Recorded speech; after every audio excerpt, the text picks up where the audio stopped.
So anecdotally, how do tariffs hurt consumers? Well, tariffs are taxes levied at the border on imports, and so they basically make goods more expensive. A lot of this is indirect because the tariffs are on inputs of things that are manufactured here in the U.S. But some of it is directly on consumer items. Anecdotally, I was bought a house and was starting my job here at KU right in the middle of the trade war in 2019, and faced some sticker shock for furniture, right? A lot of furniture is exported from China, so there were higher prices and low stocks. There were items that were available on the catalog that were literally sitting on ships because of uncertainty over what the tariff rates are. And so either the retailer or the exporter was kind of uncertain sort of about when things are going to go into market. That's one type of product that's imported. You scale that across sort of a large number of products and you get sort of a sense of the cost. And it's been estimated that an average US household is paying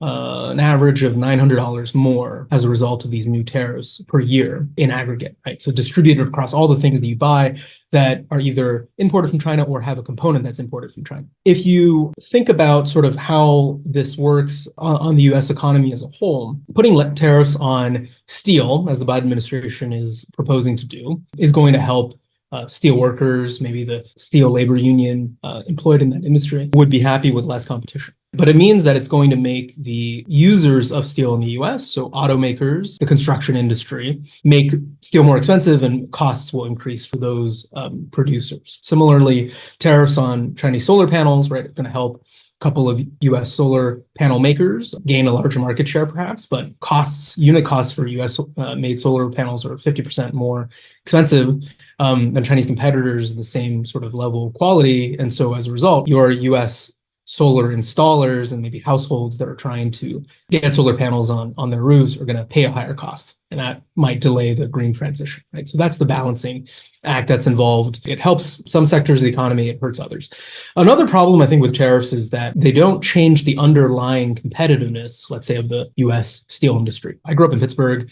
You just drive to Braddock and you can see the dilapidated state, the aging sort of equipment in the US Steel Edgar Thomson works there. And there's a tremendous need for injection of capital to update sort of the equipment and so forth to be able to compete against Chinese steel makers on cost.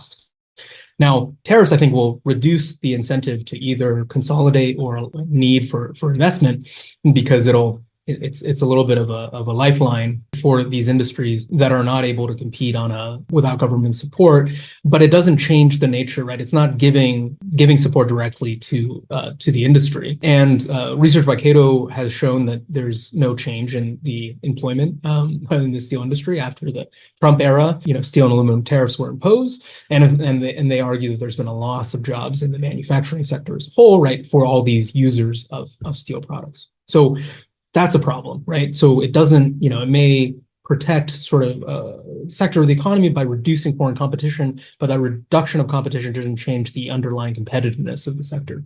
And finally, I think tariffs help lawyers and lobbyists. And so, I have friends who are lawyers, so that's nice for those folks, right? But the opacity of the tariff exclusion process has created record levels of lobbying in Washington, D.C.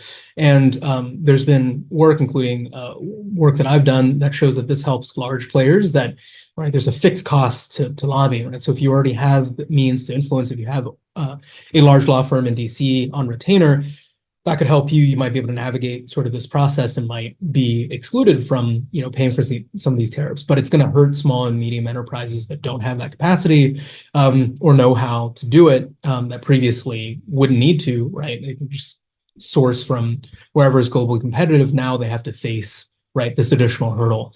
And so tariffs, in short, right, it has a bunch of these redistributive consequences, and then in aggregate, right, it's creating costs for both consumers and businesses, especially on small and medium-sized businesses here in the US.